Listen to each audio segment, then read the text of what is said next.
कल हम लोग बात किए थे लिव वर्ड के बारे में और उसमें हम लोग नीड ऑफ क्लासिफिकेशन के बारे में पढ़ चुके हैं और सिस्टमेटिक्स क्या होता है। अब सिस्टमेटिक के बाद जो है हम लोग क्या चीज जानेंगे, आइडेंटिफिकेशन, क्लासिफिकेशन, नॉमेनक्लेचर। बात करेंगे सबसे पहले आइडेंटिफिकेशन की, यानी कि इस अर्थ पे जो है ढेर सारा बायोडाइवर्सिटी पाया जाता है, यानी डिफरेंट वैरायटी में लिविंग ऑर्गेनिज्म पाए जाते हैं। कुछ माइक्रो ऑर्गेनिज्म होते हैं, कुछ स्मॉल प्लांट होते हैं, कुछ मीडियम प्लांट होते हैं, कुछ लार्ज प्लांट होते हैं, कुछ स्मॉल एनिमल्स होते हैं, कुछ लार्ज एनिमल्स होते हैं। तो ये सबसे पहले इनको क्या किया गया, सबसे पहले इनको आइडेंटिफाई किया गया। सबसे पहले इनको क्या किया गया, आइडेंटिफाई किया गया। आइडेंटिफाई में क्या चीज होता है इसमें देखते हैं। It aims at finding the correct name and appropriate position of an object. इसका लक्ष्य क्या होता है, करेक्ट नाम को फाइंड करना, करेक्ट नेम को फाइंड करना और उनको एप्रोप्रिएट पोजीशन प्रोवाइड करना एक ऑर्गेनिज्म को। अब सेकंड क्या है, इसके लिए आइडेंटिफिकेशन के लिए क्या क्या चीज जो है ध्यान में रखा गया, क्या क्या चीज जो है ध्यान में रखा गया। तो उसमें पहला क्या चीज देखा गया, मॉर्फोलॉजिकल कैरेक्टर को ध्यान में रखा गया, मॉर्फोलॉजिकल कैरेक्टर को, और दूसरा एनाटॉमिकल कैरेक्टर को ध्यान में रखा गया। मॉर्फोलॉजिकल कैरेक्टर का मतलब किससे है, मॉर्फोलॉजी से है। मॉर्फोलॉजिकल कैरेक्टर का मतलब किससे है, मॉर्फोलॉजी से। मॉर्फोलॉजी का मतलब हुआ एक्सटर्नल अपीयरेंस कैसा है, एक्सटर्नल अपीयरेंस कैसा, एक्सटर्नल अपीयरेंस यानी बाहर से वह लिविंग ऑर्गेनिज्म किस तरह दिखाई देता है। एक्सटर्नल मतलब उसका लेंथ कितना है, या कह सकते हैं हाइट कितना है, और उसके बॉडी का कलर कैसा है, अगर एनिमल है बॉडी कलर कैसा है। ठीक, ह्यूमन की बात करें तो उसमें भी एक्सटर्नल अपीयरेंस होता है, या प्लांट्स की बात करें तो प्लांट्स के स्टेम का हाइट, वो टाल प्लांट है कि डार्क प्लांट है, इसको देखा गया। उसके फ्लावर का कलर कैसा है, उसके फ्लावर का कलर रेड है कि व्हाइट है, ये सब क्या है, एक्सटर्नल अपीयरेंस है, यानी बाहर से जो चीजें दिखाई देती हैं। या फ्लावर के लगने का जो क्रम है वो टर्मिनल है कि किस तरह का है वो, ठीक है। तो ये सब ध्यान में रखा गया, टर्मिनल है कि एक्जाइल है। अब ये तो हो गया क्या, मॉर्फोलॉजी यानी मॉर्फोलॉजिकल कैरेक्टर को ध्यान रखा गया। अब बात करेंगे एनाटॉमिकल की। एनाटॉमिकल का मतलब हुआ एनाटॉमी से, एनाटॉमी, एनाटॉमी मतलब कि अगर प्लांट है तो उसका सेक्शन काटा जाएगा, सेक्शन काटने के बाद, सेक्शन कट करने के बाद कौन से इंटरनल स्ट्रक्चर हमको दिखाई दे रहे हैं उसको ध्यान में रखा गया। तो यहाँ पे एनाटॉमी मतलब क्या हो गया, internal structure, internal structure, internal structure का स्टडी करके ध्यान में रखा गया। अगर वो प्लांट है तो उसका सेक्शन काटेंगे, और एनिमल्स है तो उसका क्या करेंगे, हम डिसेक्शन करेंगे। एनिमल्स है तो उसका क्या करेंगे, हम डिसेक्शन, डिसेक्शन करके उसके इंटरनल स्ट्रक्चर को हम देखते हैं। इन सब चीजों को ध्यान में रखा गया, किसके लिए, प्रॉपर आइडेंटिफिकेशन के लिए। अब आइडेंटिफिकेशन के बाद क्या आएगा, क्लासिफिकेशन आएगा। आइडेंटिफिकेशन के बाद क्या आएगा, क्लासिफिकेशन। क्लासिफिकेशन में क्या होता है, क्लासिफिकेशन ऐसा प्रोसेस है जिसमें किसी भी चीज को उसका क्या करते हैं, ग्रुपिंग करते हैं। थिंग्स का क्या करेंगे, हम ग्रुपिंग करेंगे अलग अलग कैटेगरीज में, अलग अलग कैटेगरी में क्या करेंगे, उसका ग्रुपिंग करेंगे, और किस आधार पर, इजिली ऑब्जर्वेबल कैरेक्टर के आधार पर, इजिली ऑब्जर्वेबल कैरेक्टर के आधार पर उसको हम क्या करेंगे, ग्रुपिंग करेंगे। यानी classification is the process by which things are grouped into different categories based on some easily observable character। ये तो सिंपल क्लासिफिकेशन की बात हो गई। अब बात करेंगे बायोलॉजिकल क्लासिफिकेशन। बायोलॉजिकल, जहां बायोलॉजी शब्द लग गया इसका मतलब क्या होगा, साइंटिफिक हो गया। बायोलॉजी शब्द लग गया इसका मतलब क्या हो गया, साइंटिफिक हो गया।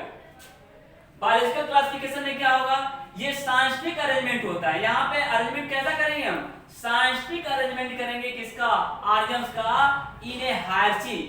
हायरार्ची का मतलब होता है, इसका मतलब होता है arrangement of taxon, arrangement of taxon या रैंक। बायोलॉजिकल क्लासिफिकेशन में क्या होगा, ये साइंटिफिक अरेंजमेंट होता है ऑर्गेनिज्म का एक हायरार्ची ऑफ ग्रुप के और सब ग्रुप किस आधार पे करते हैं, जो सिमिलरिटीज होता है और जो डिफरेंसेस होते हैं उनके कैरेक्टर में, उनके कैरेक्टर में कौन कौन सी समानताएं पाई जा रही हैं और कौन कौन से अंतर दिखाई दे रहे हैं, उस आधार पर इसको करते हैं। ये हायरार्ची में क्या क्या आएगा, हायरार्ची में जैसे किंगडम आएगा, फाइलम आएगा, क्लास आएगा, ऑर्डर आएगा, फैमिली आएगा, जीनस आएगा, स्पीशीज आएगा। अब क्लासिफिकेशन के बाद क्या आएगा, नॉमेनक्लेचर आएगा, यानी नामकरण। नॉमेनक्लेचर, नॉमेनक्लेचर क्या है, ये सिस्टम है किसी भी लिविंग ऑर्गेनिज्म का नाम देने का। कोई भी लिविंग ऑर्गेनिज्म है उसका नाम हम देते हैं, किस उसको क्या कहेंगे हम, नॉमेनक्लेचर कहेंगे। क्या कहेंगे, नॉमेनक्लेचर। नॉमेनक्लेचर क्या है, एक सिस्टम है, किसका, system of naming living organism इस तरीके से invaded a particular organism is known by the same name all over the world. यानी एक पार्टिकुलर ऑर्गेनिज्म को सेम नेम दिया जाए जिससे वो पूरे वर्ल्ड में पहचाने जा सके, उस नाम से वो जाने जा सके। जैसे कि जो कॉमन नेम क्या होता है, कॉमन नेम को वर्नाकुलर नेम कहते हैं। वर्नाकुलर नेम का मतलब क्या होता है, लोकल नेम। जैसे अपने वहां क्या बिकता है, जैसे प्याज बिक रहा है तो अपने वहां प्याज को हम प्याज कहेंगे, लेकिन वही महाराष्ट्र में चले जाए तो प्याज को क्या कहते हैं, कांदा कहते हैं। तो अननोन पर्सन क्या होता है, वहां जाने पे समझ नहीं पाता तो पूछता है कांदा क्या होता है, तो लोग बताते हैं ये क्या है, प्याज है। लेकिन अगर उसका फिर क्या किया गया, उसको जो है पूरे वर्ल्ड में एक नाम दिया गया, मतलब एक नाम जानने के लिए उसको क्या दिया गया, उसका नाम नेमिंग किया गया, नेमिंग किया गया जिससे पूरे वर्ल्ड में उसको जाना सके। जैसे एलियम सीपा, एलियम सीपा, ये तो क्या था, नॉमेनक्लेचर था। अब इसके बाद बात की जाएगी बायनॉमियल नॉमेनक्लेचर की।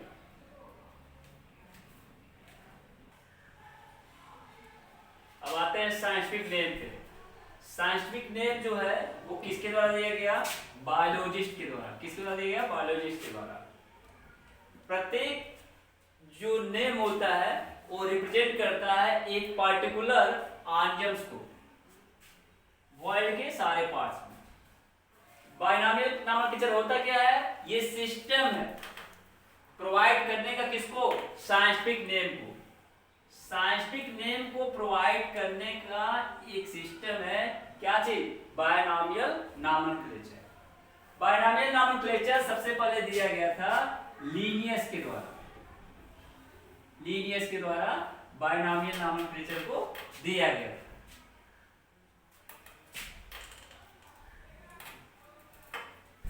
ये बायनॉमियल नॉमेनक्लेचर, बायनॉमियल मतलब बाय मतलब दो, मतलब नेम, इसके अंदर क्या होते हैं, दो नाम आते हैं। एक नेम लीनियस ने क्या दिया, बायनॉमियल नॉमेनक्लेचर दिया, यानी इन्होंने ऑर्गेनिज्म्स के दो नाम को रिप्रेजेंट किया। जैसे कि पहला नेम जो था वो जेनेरिक था, जेनेरिक नेम, और उसके बाद स्पेसिफिक नेम या स्पीशीज नेम।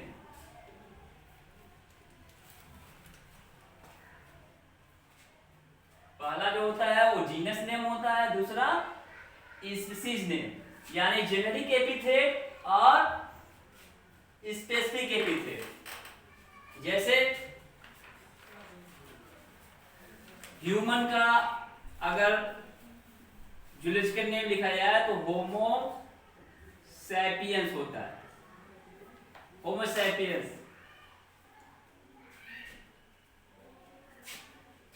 तो होमो क्या हो गया, होमो जो है जीनस नेम हो गया, यानी जेनेरिक नेम, और सैपियंस स्पीशीज नेम।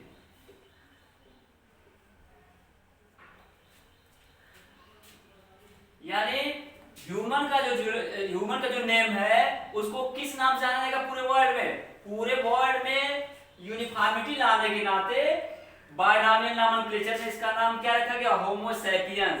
यानी ह्यूमन को वर्ल्ड में होमो सैपियंस के नाम से जाना जाता है, होमो सैपियंस के नाम जाना जाता है। होमो में जेनेरिक नेम है और स्पीशीज नेम है। इसको भी लिखने के लिए एक रूल बना है, किसने, लिनियस ने।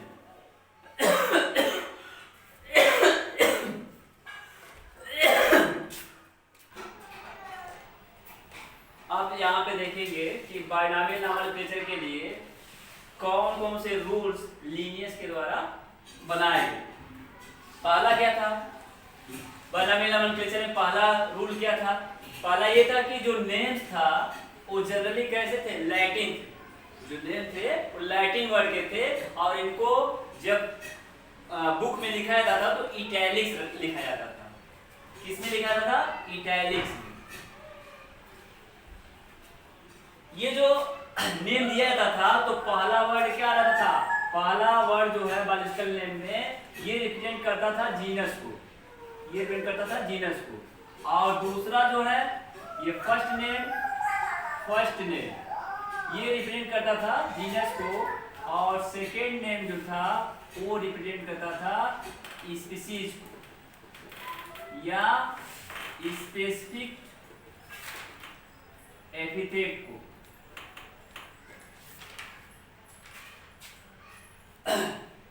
In the first word in a biological name represent the genus, while the second name represent specific epithet, यानी species name। दोनों वर्ड जो थे बायोलॉजिकल नेम में, जब इसको हम हाथ से लिखते हैं तो इसको हम सेपरेटली क्या कर लेते हैं, अंडरलाइन कर लेते हैं। जैसे मैंगो का मैंगी फेरा इंडिका, मैंगी फेरा इंडिका। तो यहाँ पे जब हम हैंड रिटन लिखेंगे तो इसके नीचे क्या कर लेंगे, अंडरलाइन कर लेंगे। लीनियस ने ये भी बताया, ये भी रूल दिया बायनॉमियल नोमेनक्लेचर के लिए कि जब हम बायोलॉजिकल नेम को लिखते हैं तो जीनस नेम में जो पहला लेटर होता है वो कैपिटल होता है।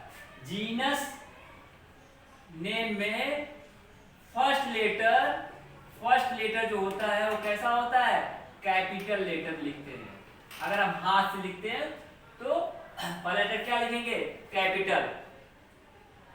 या बुक में अगर प्रिंटेड है तो वहां पर भी क्या होगा, पहला लेटर जो है जीनस नेम पहले होता है, फर्स्ट नेम क्या होता है, जीनस नेम होता है, सेकंड नेम क्या होता है, स्पीशीज नेम होता है। तो जीनस नेम का पहला लेटर जो होगा वो क्या लिखेंगे, कैपिटल, या पहला लेटर कैपिटल में प्रिंट होता है।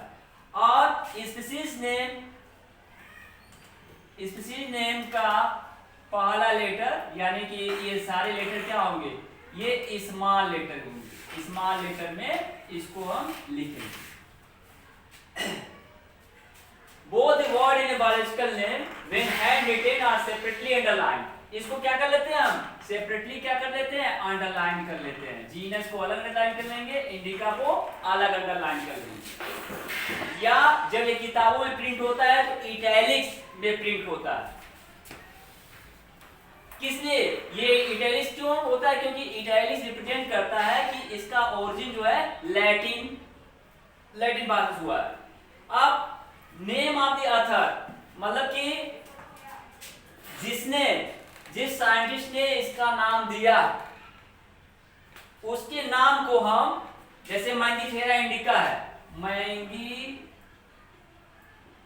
फेरा इंडिका है, अगर यहां लिन दिया है, लिन, इसका मतलब क्या हुआ, इसका मतलब ये ऑथर है, ये क्या है, ऑथर है, इन्होंने ही इसका नाम दिया था बायनॉमियल नोमेनक्लेचर में, मैंगिफेरा इंडिका लिम। यानी कि name of the author appear after the specific epithet. ये जो ऑथर का नाम होता है ये स्पीशीज नेम के बाद होता है, स्पीशीज नेम के बाद होता है। ये स्पीशीज नेम है, इसके बाद जो है ऑथर का नाम है। ये किसका नाम है, ऑथर का। Name of the author appears after the specific epithet, that is at the end of article name, and is written in an abbreviated form। यानी कि ये एब्रिविएशन इसका किया गया लीनियस का। लीन का मतलब क्या हुआ, लीन का मतलब हुआ लीनियस, लीन का मतलब क्या हुआ, लीनियस। बस आज लेक्चर में समाप्त होता है। अब इसके आगे जो है अगले लेक्चर में बात की जाएगी। चैनल को आप लोग सब्सक्राइब कर लीजिएगा ताकि नोटिफिकेशन आप लोग को मिलता रहे।